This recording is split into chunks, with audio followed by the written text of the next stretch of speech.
This is Twisted, a podcast with a husband and wife who talk about stuff that's cliche, sweaty, and in some people's opinions, dirty. Real dirty. Dirty. Real dirty. The episode I want to do now is I want to touch on the effects of bringing up sub and dom into a vanilla relationship. But in order to do that, we have to know what the definitions of dom and sub are. If you go in the dictionary and you look it up, it's not going to make any sense because it's not pertaining to the bedroom. It's not pertaining to relationships and none of that. So the basic relationship, or the basic definition of sub is submission. Being a sub literally means submitting to your dominance request. Submitting to a dominant is anything and everything that your dom wants you to do, you do it. So submissive? That's a label. She is submissive. No. Being a sub, that's a label. Like, hey, I'm a sub. You're a dom. This is what we do. This is how we interact. So, like, in a vanilla relationship, what are your go-tos and, like, things you should automatically bring up when you're like, hey, this is what I enjoy. Tell me anything you enjoy. What is the no-goes and goes for that vanilla relationship if they are in, or say like they do want to be like dominated or sub-dom, or be, say like you get with a girl who's used to being a dom and it is interchangeable. You are a dom as well, and you're like, I don't know if this will work. So how do you bring that up? So if there's conflict between both of them are doms in the beginning, well, yeah, if a woman in a vanilla relationship already plays the dominant role, but the man wants to be the dominant role, is that what you're pertaining to? No, it doesn't have to be man or woman. It could be... Right. Two roles. Just two basic roles. If both roles want to be dominant, how are they going to determine who? Yeah, like, do you just interchange, like, do you swap days? You want to make a schedule? You want to make a schedule? Hey, babe, Monday, Wednesday, Friday is me. Tuesday, whatever's left. Tuesday, Thursday, Saturday's you, and Sunday's a free day? Sunday's a free-for-all. It's like the fucking Royal Rumble. Jesus. Sunday's Royal Rumble Day. Last man on top wins. So a dom and a vanilla relationship is obviously going to look different than a sub and a dom in one playing each role. At what point, when do you think it's brought up to introduce it into a relationship? Like, I want to take a step back. I want to say, to have a good, like, relationship and you're like, hey, I don't know if I should bring this up or not. Is there anything you're into? Is that just make a casual conversation out of it. Just be like, hey, this is what I'm into. Is there anything, are you into anything? Is there any things that are a yes or a no for you that I like? And if so, we can always talk about it. So it's a conversation to be had. Yeah, of course. Always conversation to be had. Why do you think one role brings it up? What happens in a vanilla relationship where that want or need maybe is approached? Like, what would you think would spike a conversation like that? I would say it'd be like a heat of the moment, like in the bedroom type of conversation. That's where you want to have it? No. I'm saying like if there's like ever a man or a woman who's in the relationship, like, oh, tie me up, I like that. So when it's first brought up, it's a joke. No, and you'd also, like, at the end of whatever happens, you could always be like, were you serious? Do you like this? And if so, I can look into other things that this certain area pertains to, not just tying up. So in the heat of the moment, in bed, you just randomly say, hey, tie me up. And then that's what sparks the conversation for later. Yeah. Or, okay, so you said to me, hey, tie me up. I like it like that. And then after, you're like, oh, hey, I think we should, like, I was serious. I really want you to tie me up. And my approach would be, with what? How? That's how that conversation would get started. And, like... Rope and a sailor's knot. A rope and a sailor's knot? Yeah. What if I can't tie a sailor's knot? You better learn. I got cuffs. Is that okay? That's more than okay. I've been handcuffed once or twice. Kind of like it. Too bad we don't have a headboard. We need to put our anchors back up. So that's how it's brought up to a healthy relationship in a conversation. The dynamic between the two roles, male, male, female, female, vice versa, whatever your choice, how does choosing those roles change the dynamic of the relationship? In which ways does it change it? Say I wanted to be the dom and you the sub, which is not traditional, but who's to say what traditional is, right? There's no, like, traditional baseline anymore. Everything is like a free-for-all nowadays. So I want a dom, I want to be the dom, and you be the sub. What does it look like to you in the bedroom? Like, what does it look like? To me, there'd be more rules. There'd be more patience. There's like there's a standard between a male sub and a female dom, because there's certain things that female doms do to male subs, and that's a whole different other podcast. So no, well, it's a different episode. But now, in the times that we're in now, when you say that, people are going to come for you, babe. They're going to be like, it doesn't matter if she's a female or a male. She can have whatever role she wants. Right? I didn't say that. I didn't say you couldn't. I'm just saying from the male sub side, there's going to be rules in place. There's going to be expectations to be upheld. Always. There's rules, no rules. There are rules for male subs. Why? Why is there rules? Because they have to follow their dominant. They have to follow their dom. Rules coming from the dom. Okay, yeah. I misunderstood you. There's like things the men who are subs have to learn to control, and not a lot of men can control those. Oh, I think I know where you're going with this. So the woman role or the female role is a dominant. Yeah. The male is the sub in this example. She says, don't finish. Right? It's gotta stop right there. Right. You have to train yourself to wait for me. Yeah, you right? have to train yourself to do those things. To obey those things. Yeah. Is that a lot? Is that very hard for a male to do? A male that's never trained his body to do that, is that hard to start doing? Yes and no. It just depends, like, how... Is it a body control, or is it a mind control, or is it both? I feel like it would have to be a both type of situation. It just depends on the aspect and what is actually being done. Right. So, what does it look like for the sub's point of view? Give me the sub's point of view. Since in this example, you're subbing and I'm doming, and I told you, wait for me.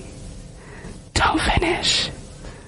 So, like, then the male would have to, like, say how, like, kind of we are. Like, we are? No, I'm not saying, like, I'm saying, like, how it usually takes me a while. Mm-hmm. That's from me, like... There's a word, right? Yeah, there's always a word to these damn things. Like, you could edge. There's a word. And that's where you get yourself close, but then you stop, right? Yep. And that's what helps you. So there's a new vocab word, everybody. We were talking about what sub and dom looks like in a vanilla relationship. How is it brought up and why is it brought up? And the dynamics between the two roles matters depending on what each role is looking for and why. Now, if I was choosing to be the dom, what it would look like for me would essentially revolve around control. Telling my significant other how to do something, when to do it, to start, to stop, so on and so forth. Why? Why does someone want to do that? Because for some people, having that much control over the situation is erotic on its own. It is stimulating and erotic all by itself. Just the idea of having that much control. Not everyone can. Not everyone enjoys it. But I personally have experienced having a want to be told what to do and finding the happy medium between giving control and accepting, there's only so much that I can control. So at what point do you experiment with switching roles? I would have to say, like, you have to talk to your significant other or, like, just bring it up in, like, a casual conversation. Just be like, hey, this is what I want to try. Is there anything you want to try? Like, what if I told you, I'd be like, hey, I want to be a sub. What would you do? I don't know what I would do with myself, to be honest. Because with everyone else I've been with besides you, would have been fine. But I don't know that I could do that. You're saying you want to be a sub? No, I'm saying, like, how you were talking about, like, how would you bring it up in a conversation? Like, how would you want to bring it up to, like, your significant other? Like, I'm just throwing an example. Like, what if I told you, I'd be like, hey, babe, can I be your sub? What would you say? I would probably say no. Why? Because of what's the word? The traditional aspect of it? Or what are you trying to... The spot that our marriage is in. There's no place for me to be a dom. You're different. You're different than most. I wouldn't want to dominate you. I want the roles to be switched. So you want to be a sub? Yes, within reason. Because of your background and your experience in that whole thing. The idea of just fully 100% submitting to you is a little bit intimidating. Well, I didn't say you had to. I'm just saying. I'm just putting it out there. I'm just saying, like, this is where we have the conversation. Like how you said in a vanilla relationship, how would you bring it up? That's what I did. I'm just saying, I'm not saying ours is vanilla. I'm just saying this is how it should be brought up. That's funny. Ours is a vanilla. Yeah, okay. That's what I said. It's a joke. Ours is not a vanilla relationship. No, not at all. Not at all. So I was going to give the definition from a Webster's Dictionary of sub and dom. It literally just says, a state of being humble or obedient. Key word, you guys, is obedient. So that literally says, if your dom says, bend over, do it now. Touch them toes.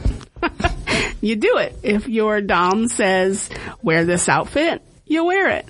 If your dom says, put your hair in ponytail, you do it. It's just about doing what they want you to do without questions asked, and you do it with a smile on your face, and that's that. And after you've learned what type of things are expected of you, it can become sexual. It can become sexy is the word I was trying to say. On the flip side of that, a non-healthy dominant relationship doesn't look very nice at all. But we won't go there. But there is a ugly side of sub and dom, when people decide to use those, to their advantage. The relationship becomes very unbalanced and unfair and very unhealthy. Can get ugly.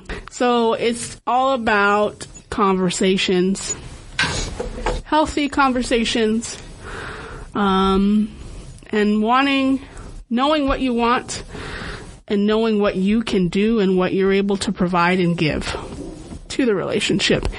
Now, if you are curious about it and you really don't know a lot about it, which I didn't, and I still don't. I know very little. And then I highly suggest you go and do your research, because once you educate yourself, it can become liberating and very, very, very sensual. I listened to a podcast before I did my research, which edged me, if you would. It edged me into investigating it more. I would say what podcast that is, but I don't want to get in trouble for putting them out there. Oh, I know the one you're talking about. Yeah. So once I listened to their podcast, it is a lot less intimidating when you're educated. Of course, education is key in any aspect of doing just about anything. Yeah, especially in this kind of situation. Like, if you want to be a dom, go be a dommy mommy. It'll be alright. You can make money that way. I've never heard that phrase before. What, dommy mommy? Is that a thing? Yeah. There's a lot of older women. Oh, so that's the older... No, there's some older women that do it, but like, you're not gonna have like a 35-year-old man with a 26-year-old dommy mommy. No, that's just a bitch with daddy issues. Who draws that line? Who makes that determine? Who determines that? Society? Yeah, it's literally society's fault. Oh, fuck.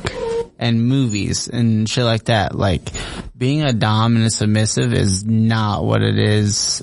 Well, it kind of is, like in 50 Shades, but it's not that extreme. Sometimes it can be that extreme, but it's not mostly. I'm sure people do go to that extreme. Because, but then there's a thin line between subdom and sadist.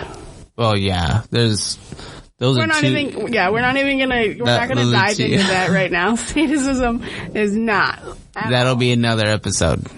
So I just wanted to do a little bit of background on just me while Brandon is out. Personally, have never experienced sub and dom and the breakdown between the two. But I learned really quick, within a relationship dynamic, when you're the older adult and you know what you like, you know what you want, you know, you're familiar with all of those things, it is easier to dominate.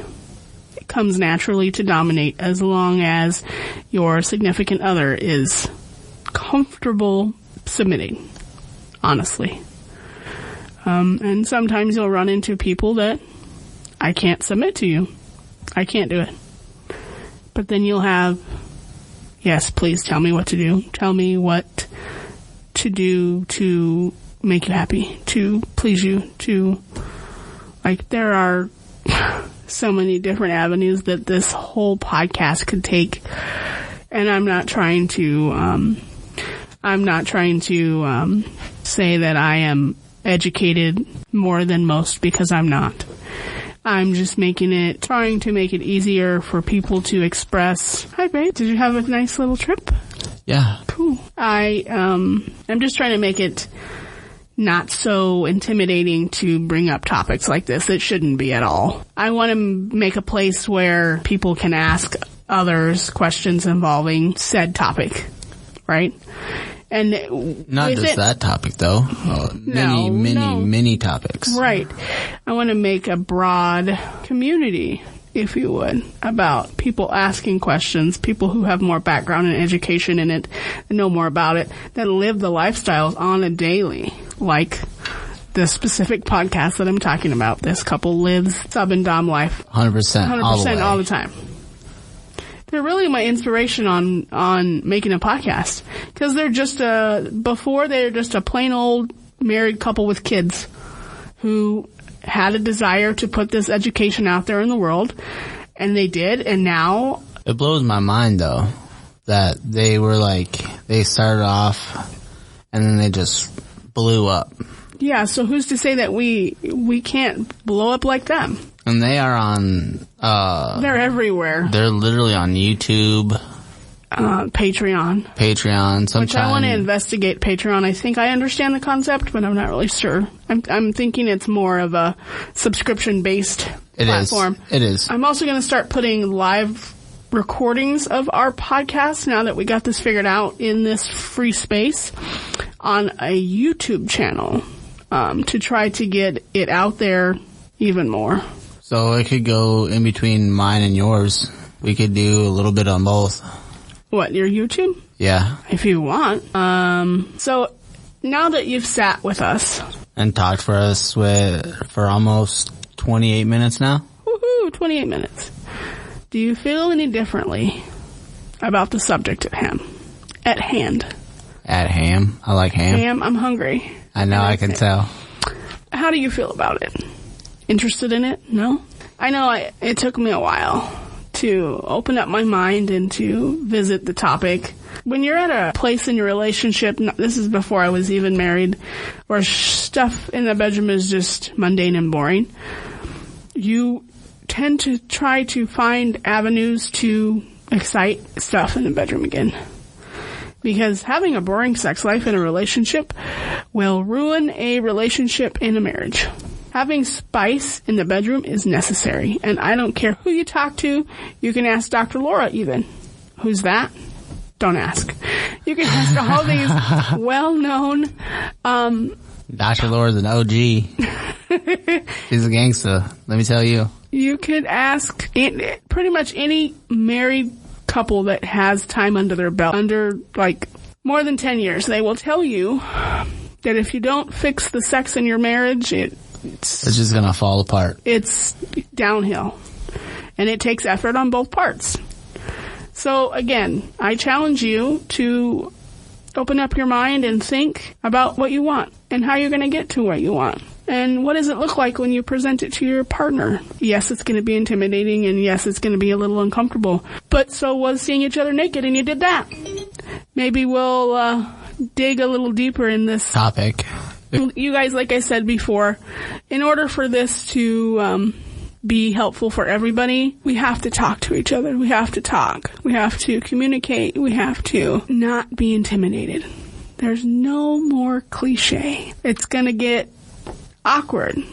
You know, you might even sweat a little bit. But guess what? There's no wrong questions, you guys. There's no wrong answers. There's no wrong questions. There's just knowledge. Knowledge is key. Knowledge is power. Ooh.